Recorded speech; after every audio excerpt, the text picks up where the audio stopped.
Mr. Anderson, I don't think you answered the question, so I'll ask it again. Please do. He says there's no ultimate foundation for ethics given your worldview. Yes. No ultimate meaning in life and no free will for humans either. You say that it needs to be meaningful to us. It's at least meaningful to us. Was it meaningful to the Green River Killer, Gary Ridgway?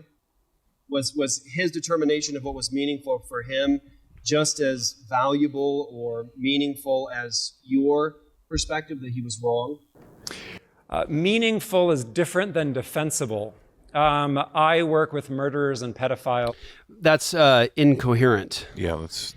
Meaningful is different than defensible. He's saying that, no, I think that it's indefensible what they've done, but in order for it to be indefensible, there has to be some standard that you can measure indefensible. So if you say there's no meaning, then there's also no way to say something is indefensible.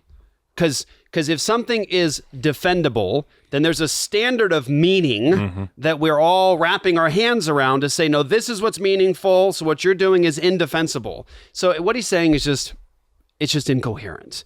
It's because he doesn't have a worldview that can comport with what he's doing, how he lives his life, and how he thinks others should live their lives as well. So this is just the wheels falling off. This is just somebody hanging themselves.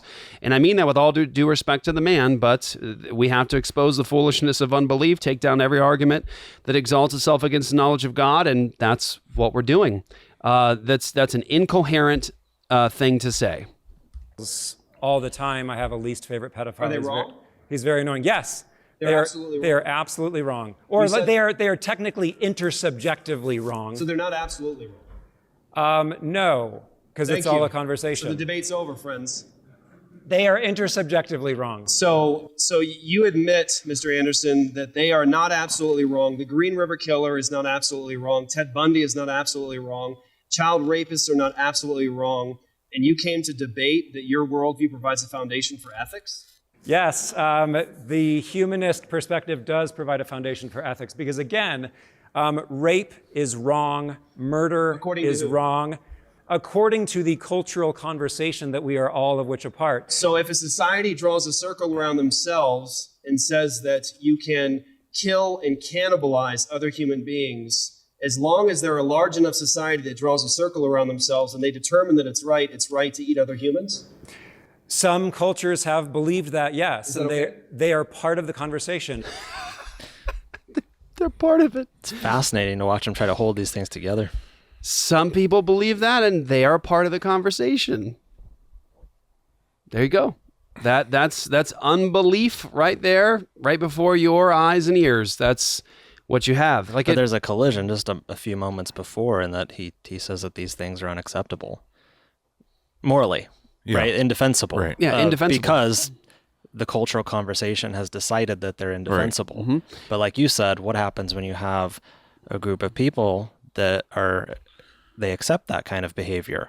Currently, it's happening today. Which it is, yes, it's currently transpiring. And now the objection's gone. So you have no objection with the tribes today that still practice killing and cannibalizing other human beings. Some people do that. Some people still do that. Some people, they'll wait till somebody dies to do it. But I'm not even talking about them. I'm talking about the tribes that actually punish people by killing and eating them. And according to Mr. Anderson's perspective, they're part of the conversation.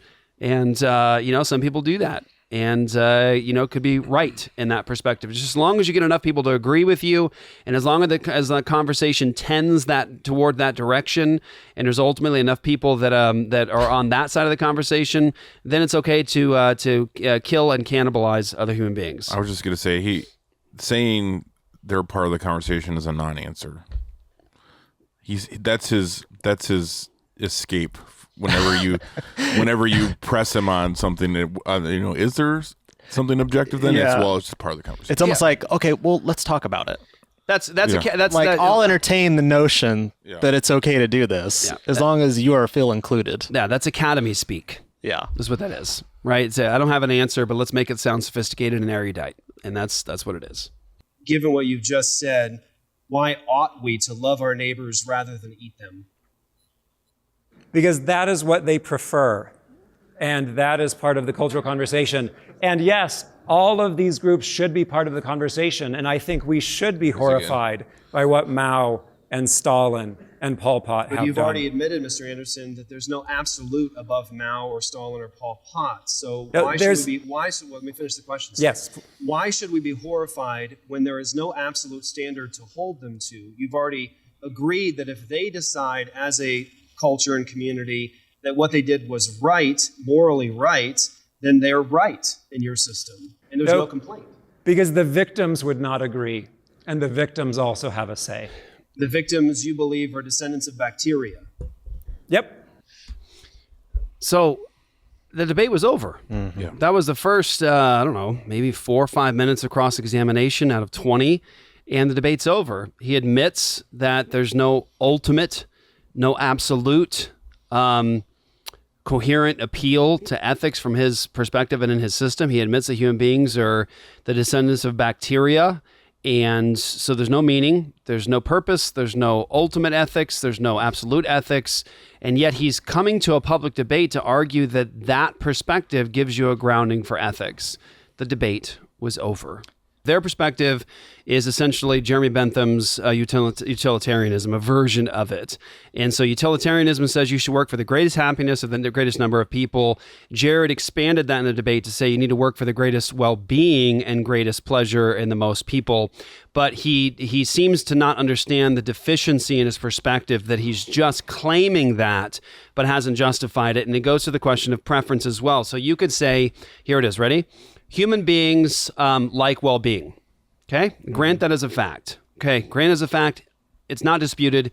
Human beings like well-being. Next fact. Human beings like pleasure. They like happiness, okay? So grant it as a fact. Hey, here's another fact. Grant this as a fact. What is the case is that human beings prefer not to be victimized. They prefer not to be hurt. So grant those as 3 facts that we can all agree with on common ground, that it is the case that human beings like all these things. Okay, from a philosophical perspective, just because something is the case doesn't mean that it ought to be the case. So you can say, as Jared does here to try to help himself, that the victims prefer that you don't do that, okay? That doesn't prove anything. You haven't justified anything ethically by saying it is the case that human beings prefer not to get hurt. Okay?